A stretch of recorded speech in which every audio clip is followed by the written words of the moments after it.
a gente conseguiu enviar lá para Soprano 10 disjuntores que foram testados em laboratório, foram feitos ensaios, né, tanto de sobrecarga quanto de curto-circuito, e o engenheiro Thiago vai apresentar para nós esses resultados aí. Aqui trazendo um pouco da bancada de testes, né, que a gente colocou os produtos em operação, né, mas aqui basicamente temperatura ambiente de teste normativo 30 graus, a nossa sala estava aqui em 29,9 graus, 44% de umidade. A gente tem um monitoramento computadorizado da corrente e do tempo para poder avaliar a atuação desse produto. Fizemos uma análise extra com um termovisor, a gente vai ver as imagens, e aqui a gente consegue ver os dispositivos conectados, então, dentro das estações de trabalho, aqui estação 4, 5, 6, 7, na estação 9, estação 10, e aqui é os cabos que a gente conecta, dependendo a capacidade de corrente do disjuntor, eu tenho que colocar um cabo diferente. Um ponto importante aqui, né, a gente fez esses testes, obviamente o disjuntor no trajeto, a conexão dele já se limpou um pouco, foi desconectado lá no local, e aqui a gente conectou num cabo que não sofreu nenhum tipo de dano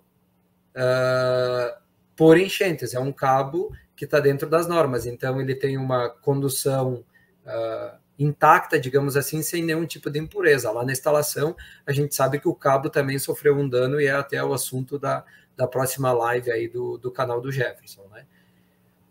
O que se encontrou aqui, então? Aqui um pouquinho das amostras, aqui o NEMA, foram 2 amostras. Aqui a gente tem um item que poderia se dizer assim, visualmente olhando, ele não estaria tão ruim, a gente vai ver um pouco nas imagens depois. Aqui itens que estão mais precários, né? A gente consegue evidenciar barro aqui em cima do item, né? Poeira, bastante sujidade nessa parte dos itens. Avançando agora aqui, eu vou apresentar a tabela e como se comportou nos testes, tá? E depois eu vou estratificar isso indo para a parte interna do item e mostrando um pouco do interno do item, tá? Reforço aqui... Muito importante. Pode comentar. Muito importante, que é o que tu comentou, né? Essa questão aí que os cabos que foram utilizados aí no laboratório, por motivos óbvios, eram cabos bons, né? E já fazendo a chamada para a próxima live, é segunda-feira que vem, dia 17, se não me falha a memória, às 19 horas. Vai ser com um fabricante de fios e cabos elétricos, que é a Condumax. Ele vai falar toda a orientação lá, passar o que fazer com os cabos, quais procedimentos devemos adotar, né? Aqui a gente tem os testes, então o que conseguimos evidenciar nos testes, tá? Quando a gente falou dos disjuntores lá, a gente falou atuação por sobrecarga, né? Quando a gente fala em sobrecarga, não quer dizer que um disjuntor de 10 amperes, por exemplo, quando chegou a 10,2 amperes, ele vai atuar. Não, a norma prevê, dentro daquela curva que tinha lá nos disjuntores, também que por sobrecarga ele tem que atender um tempo. Então, 1,13 vezes a corrente nominal, no caso de um disjuntor aqui, para ficar a conta fácil. Essa coluna aqui seria 11,3 amperes, ele tem que ficar ligado no mínimo por 1 hora para atender a norma, tá? Que são os 3.600 segundos. Depois, o equipamento, automaticamente, ele troca para 1,45 vezes a corrente nominal. No caso de um disjuntor de 10 amperes, ele troca para 14,5 amperes. E ele tem até 1 hora para poder atuar esse disjuntor. E aí eu consigo dizer se o produto está aprovado ou não perante a norma, tá? De novo, aqui os testes estão perante a norma, depois a gente vai comentar um pouco também o que a gente entende do momento e como se deve proceder, tá? Aqui a gente tem um disjuntor de 32 amperes. Ele já atuou no primeiro instante aqui, então ele não passou nem da primeira hora, ele desligou antes, está reprovado, mas aqui a gente pode dizer assim, ele reprovou, mas de certa forma ele reprovou para o lado do bem, né? Ele desligou antes, então ele acaba protegendo o meu circuito, mas ele está reprovado. Aqui nessa coluna, a gente tem um ponto que a gente fala de temperatura. Quando a gente fala de temperatura, na lateral do disjuntor, a gente vai ver imagens depois, eu posso ter a temperatura ambiente mais 40 graus. Isso seria um limite de 70 graus. Esse disjuntor ele chegou a 116 graus. Então, nesse teste, ele não reprovou, ele reprovou eletricamente atuando antes e também teve uma elevação acima do normal da temperatura. Então, isso é característico de algum mau contato interno já que está se apresentando dentro do produto. O segundo aqui, 829 segundos, ele atuou mais rápido ainda, e aí notem que ele também demonstra aqui uma elevação de temperatura maior ainda, 134 graus.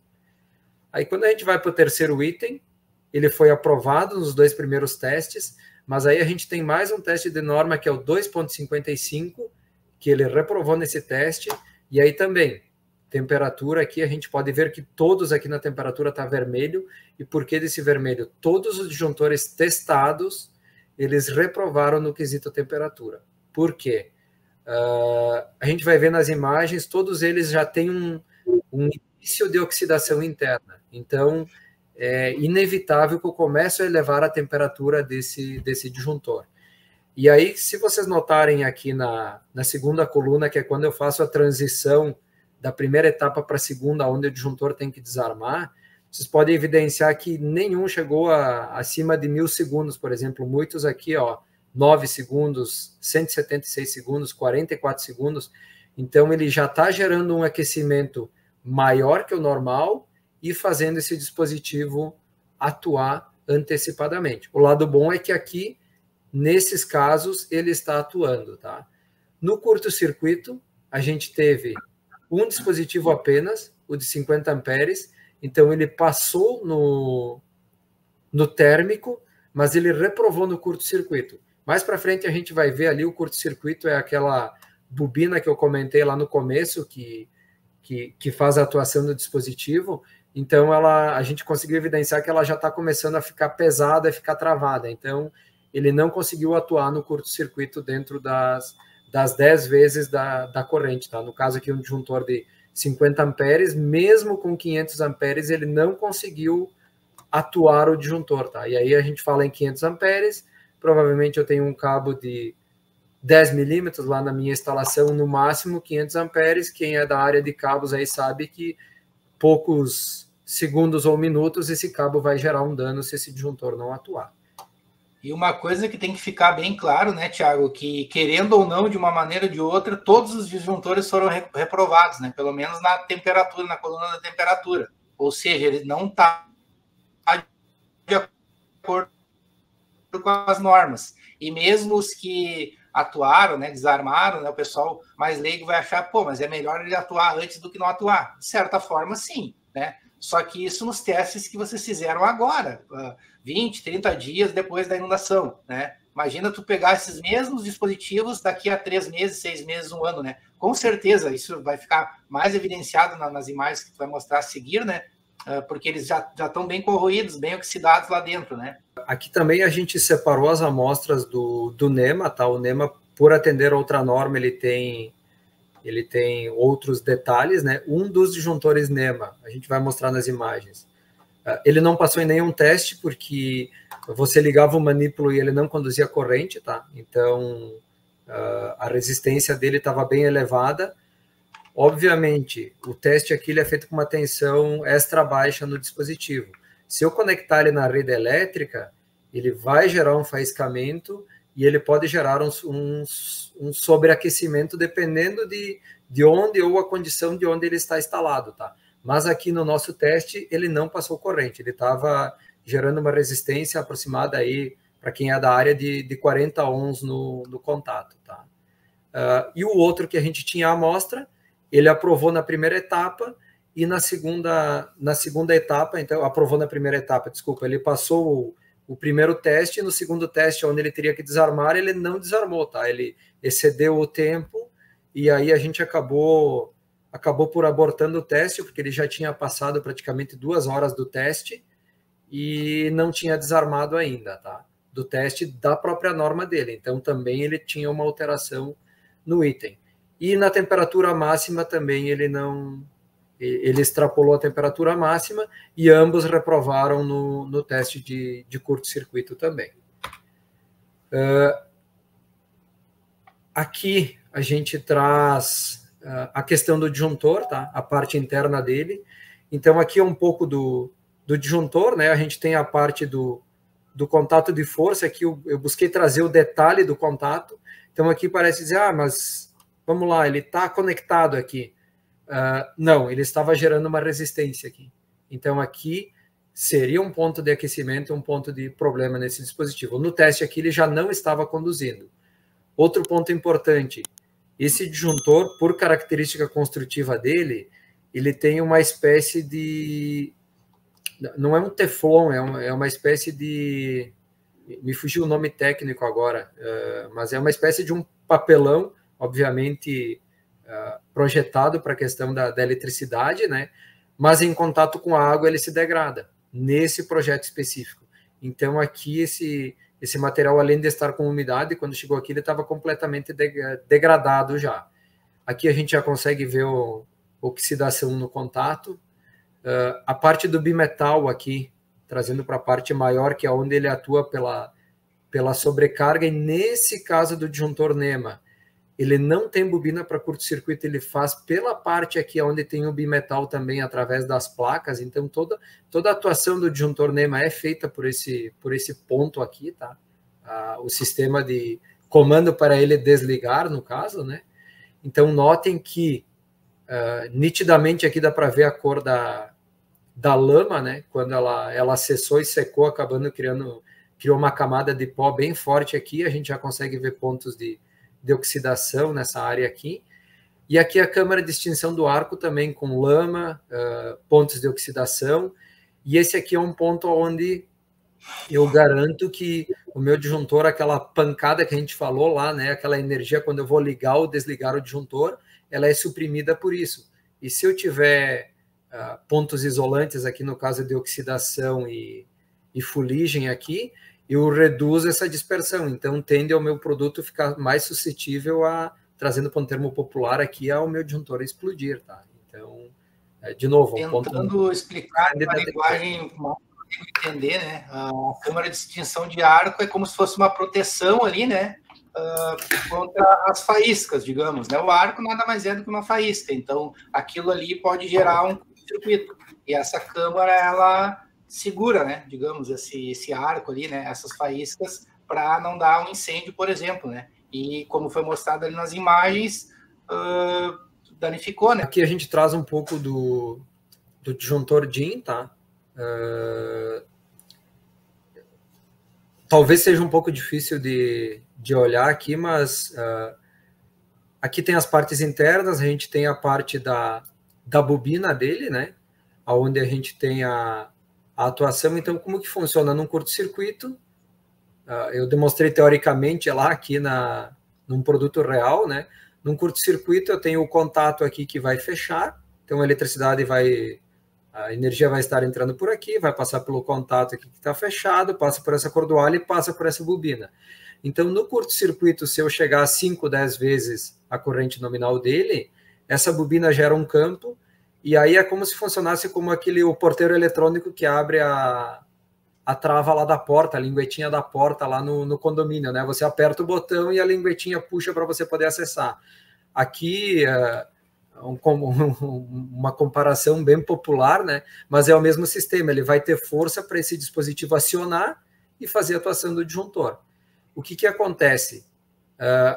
Aqui, nesse ponto, é possível já evidenciar a oxidação. Esse é o produto de 50 amperes que não atuou por curto-circuito, tá? Então, a gente desmontou ele, depois de forçar aqui com uma ferramenta, né? Com uma chave, a gente conseguiu fazer esse dispositivo começar a movimentar. Mas dos disjuntores que a gente desmontou, esse é um que já estava com um sistema aqui de curto-circuito com bastante travamento, tá? Então, de novo, por conta de oxidação interna, que entrou água, entrou sujeira, e ele começou a fazer esse travamento, tá? Aqui é a parte do contato de força, então percebam aqui o nível de oxidação já ele está bem elevado, então não tem. Aqui é físico e é prático. Eu vou estar circulando eletricidade nesse ponto aqui, eu estou gerando aquecimento nesse ponto, é inevitável. E ele vai ser um aquecimento que ele vai estar se ampliando ao longo dos dias. Passamos para a câmara do arco. Câmara do arco aqui de extinção, com alto nível de oxidação. Então, ele é um produto que, tecnicamente, ele já está bem comprometido. Tá? A gente tem mais algumas imagens aqui. Aqui a parte de temperatura de trabalho, né? Então, a gente pode ver aqui, ó, na lateral do disjuntor, e é bem próximo ali onde a gente sempre tem a parte do contato. Aqui é o disjuntor NEMA, tá? Então, quase que dá para a gente enxergar o contato dele aqui com um amarelo ali mais vivo, né? Um fluorescente. Aqui a gente tem um disjuntor tripolar de 32 amperes, então a gente percebe também o aquecimento na parte lateral dele. Aqui chegou a 118 graus, 124 graus nesse item. E normalmente o que é o comum num teste de disjuntor? O comum é a gente ter o aquecimento aqui nas conexões, né, onde eu tenho o parafuso, e não ter um aquecimento tão alto na parte interna. Então, a gente percebe que sim, ele já tem uma degradação interna no produto, né? Então, isso foi um ponto muito importante. Depois a gente vai estar compartilhando o restante das imagens aí com o Jefferson também, e ele pode estar ajustando a parte do material. Aqui eu trouxe mais alguns pontos também. Então, a gente tem um disjuntor aqui tripolar de 40 amperes. Esse, visualmente, ele não tem um dano tão elevado, mas é um da tabela lá também que sofreu um dano. Mas, de novo, é difícil pela característica externa do item eu estimar como ele está internamente, né? Aqui ele não está tão danificado, mas notem que os contatos aqui, câmara de extinção do arco já está sofrendo algum dano. Esse a gente já vê uma corrosão muito mais avançada aqui, tanto no nível dos bornes externos de conexão, aqui nos contatos, câmara de extinção, aqui na parte de atuação dele. E aqui também um monopolar de 50, onde a gente consegue perceber aqui também do cartucho de atuação aqui do curto-circuito também, já uma oxidação um pouco maior, câmara de extinção do arco bem comprometida. Aqui é de projeto para projeto de disjuntores, né? Mas aqui a gente tem o contato que se dá nesse ponto, e aqui o contato ele acontece nessa parte do disjuntor, tá? E é característica de fabricante e tipo de projeto, tá? Mas também características já bem avançadas. Aqui a gente tem o bimetal, então em todos os itens, nesse caso esse ponto aqui é onde a gente faz a calibração na fabricação do produto. Para quê? Para dizer para ele que se é um disjuntor de 10 amperes, ele vai ter que atuar dentro daquela característica quando ele deflexionar esse material.